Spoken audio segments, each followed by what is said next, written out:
Bali, kaninang 3:06 AM, July 17, itong biktima natin na nakilala natin na si Alicia Lipata at na 24 years old, isa po siyang vlogger.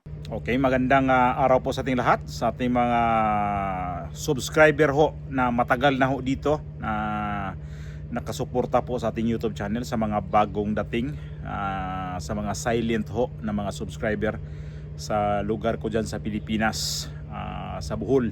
Magandang araw po sa inyong lahat. Ingat po tayo sa mga subscriber po na sa iba't ibang panig ng mundo. Maraming salamat sa inyong suporta at pagtiwala dito sa ating YouTube channel, sa inyong suporta, sa inyong pag-effort na magtambay ho dito sa ulit. Araw-araw po ako magpasalamat ho sa inyo at God bless po sa ating lahat. Siguro nakita nyo naman ang ating gagawing itong reaction ngayon, na ito yung si Mima Alicia na nag-viral ho to ngayon sa social media, although sa mga mainstream media na ibalita na rin sa itong vlogger na ito yung vlogger ni Bongbong Marcos. At di naman masama kung saan tayo kakampi, di ba? Saan tayo sabihin natin na panatiko. Kahit pa ako sabihin man na hindi ako panatiko sa mga Duterte, dito yung gusto ko . So may kahulugan na ang pag-ano ko dito sa kanila ay nagiging panatiko na rin. So hindi naman siguro rin lahat na mga ginagawa nila ay nagiging panatiko ako, pero umabot din sa di naman din sa abot siguro sa mga ganito na ayaw ko kay Bongbong Marcos na gayahin ko yung ginagawa nito na nagmumura. Tapos kahit na matanda, hindi mo nire-respeto yung mga sinasabi mo dito sa kay Tatay Digong. Respeto lang kasi matanda na ho yan, hindi ho yung yung pinagagawa mo na ginagawa mong tatay mong karton, ipasok sa garapon. Below the belt ho talaga yon. Kaya itong nangyari sa kanya ngayon, iwan ko lang kung sino yung seryosong nakipagsimpatiya dito sa itong nawala siya kasi disgrasya kasi itong nangyari sa kanya kasi binaril ho ito doon sa kanyang lugar sa Caloocan at madaling araw ho ito nangyari. Kaya itong mga kasamahan niya dito, siyempre mga kasamahan niya, kinukundina itong nangyari sa kanya. So may mga opinion din na hindi nagustuhan dito, natutuwa. Para sa akin, ang ginawa kasi niya dito kay Tatay Digong, sobrang na talaga, lalo kay BP Sara din, na sinasabihan niya na nagpalaglag, nagpabingbang ng ibang lalaki, nagpalaglag sa ibang bansa. Grabe naman. Kung mayroon ka pang natitirang pinag-aralan mo, itira mo naman. Huwag naman yun na porkit nandiyan ka sa social media na lahat na lang sasabihin mo, parang wala nang katapusan ng mundo. Respeto, galang sa kapwa-tao, galang din sa Vice Presidente. Ako, kahit pa sabihin natin na ito si Bongbong Marcos, maraming hindi magandang ginawa, mayroon pa naman din akong, sa limang daliri, dito pa rin, mayroon pa rin akong natitirang respeto kay Bongbong Marcos. Bilang isang senior citizen ba. Pero ito yung ginawa niya kay Tatay Digong.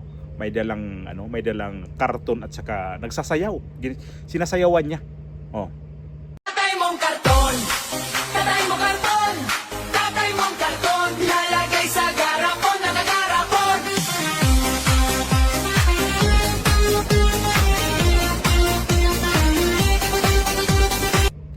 Matino ba yung ganyan? Mga taong ganyan? Bastos. Sobrang bastos. Ito pa isa, ito pa yung isa na nagsasalita si Tatay Digong noong dumating dito sa Dahig.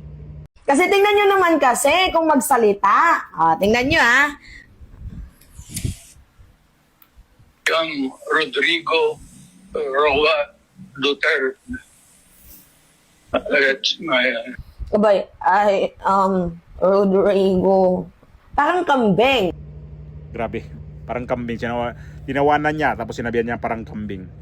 Ang buhay natin, hindi natin alam kung hanggang kailan lang tayo. Yan lang isipin din natin. Hindi natin alam na bukas, mamaya, ngayon, ang daming ang daming mangyari.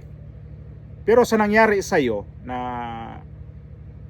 hindi maganda talaga tingnan dahil ayun nga, di ko na sabihin sa iyo na nagkaroon ka ng tama sa ulo mo. Mayroon pala tong kaalitan din sa traffic na nagmurahan ba, no? Ang hilig kasi nagmagmura talaga dito.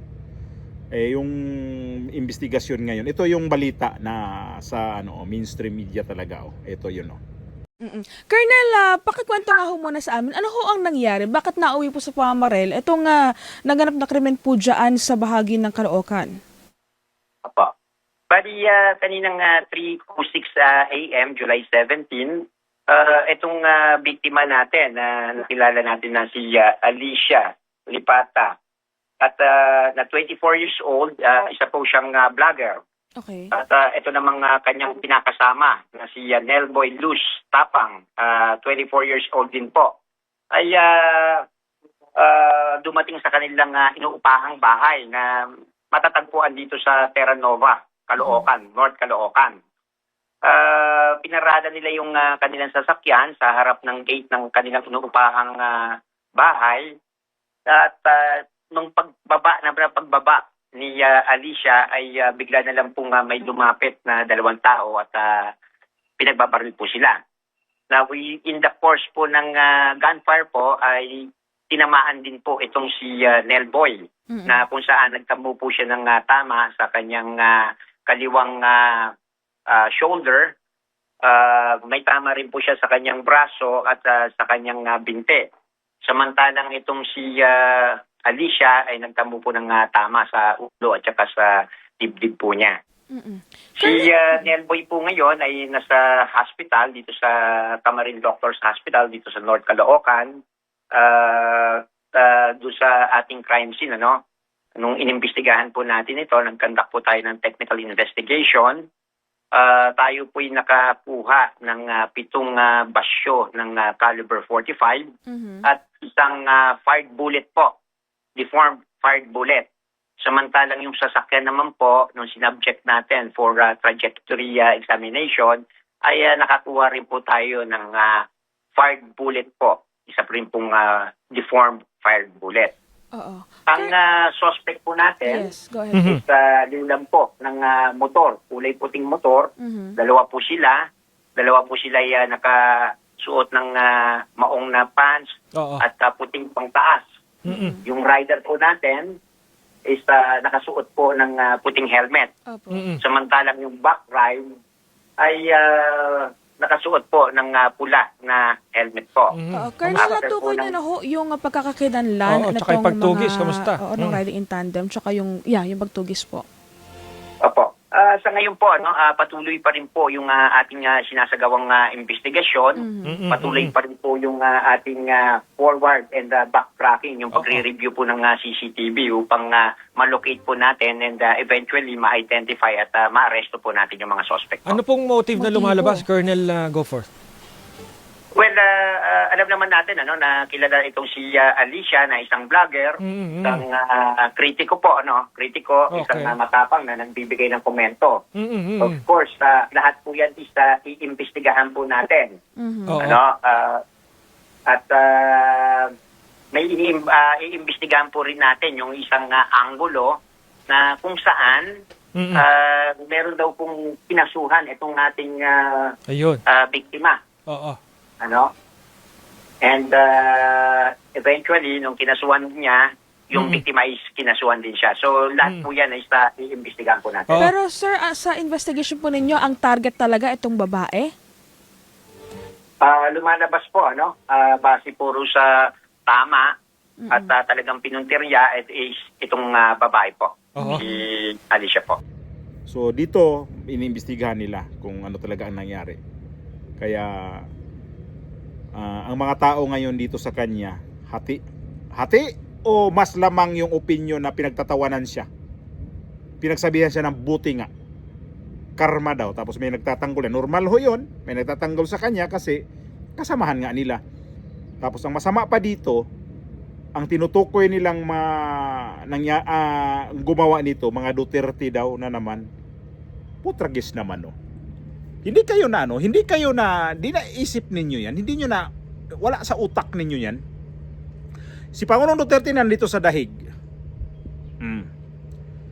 Ano pa bang ano niyan? Di naman pwede na manood ng TV yan na nakamonitor sa Pilipinas. Limitado ho ang galaw niya doon sa ano, sa loob. Yung mga anak niya, mag-hired pa ba yan ng mga tao niyan para anuhin ka? Gawin kang ano diyan, gawin kang pulutan diyan sa mga social media ngayon, sa mainstream media. Katakot-takot ang kaso nitong BP Sara. Ayan na nga ang hirap kasi nito sa kanya nung buhay pa, puro Sara Duterte ka. Puro Pangulong Duterte ka. Wala ka ibang maikontent. Ang kaalyado ni Pangulong Duterte, ito si Bato de Los, dinamay niya to. Yan na. Yung pagsasalita mong bulol, ayan na ngayon. Hindi ka na makapagsalita ng bulol. Tikom na bibig mo habang buhay na. Kasi minsan naman tayo kasi kung galit tayo sa mga politiko na ano natin, na ayaw natin, wag naman yung sobra-sobrang below the belt talaga yung sasabihin natin. Wag naman yung ganyan na matanda na tapos pagtawanan mo pa. Kabastusan ho yun. So yung kabastusan mo, iiwan mo na sa mga sa iba pang buhay pa diyan. Kasi sigurado naman yung mga sabihin ninyo ang mga Duterte vlogger, mga bastos, bastos din naman kayo din eh. Sabihin natin, parehas lang tayo, ganti-gantihan na lang na pagbastos sa mga bibig. Yun na lang talaga. Kasi, pero yung mga ginagawa nito, minsan naman nagsasalita rin ko na iniisip ko rin yun na, foul yun ha. Hindi ko na sinasama rin yun sa minsan binubura ko na rin yun. Kaya lang, may tao talagang ganun. So, sa mga kumakampi sa kanya, sana nga, sabi niyo manaig ang hustisya, ipalabasin ang hustisya.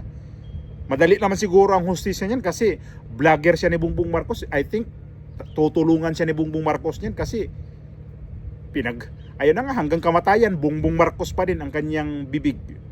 So, good luck sa inyo na makakamit ang hustisya nito. Pero yung sabihin ko na rest in peace sa kanya, sobra kang pangbabastos sa kay Pangulong Duterte, na una ka pa. Hindi ka lang nagiging usapin ngayon sa social media. Hindi ka lang nailagay sa garapon, hindi ka lang na karton na di mayroon kang tarpaulin. Di ganun talaga ang buhay. Hindi natin alam kung kailan tayo dito sa mundong ito. Kaya kung diehard ka dito sa kay Bongbong Marcos, nagawa mo ang iyong mission na yan ang nagiging hatol sa buhay mo.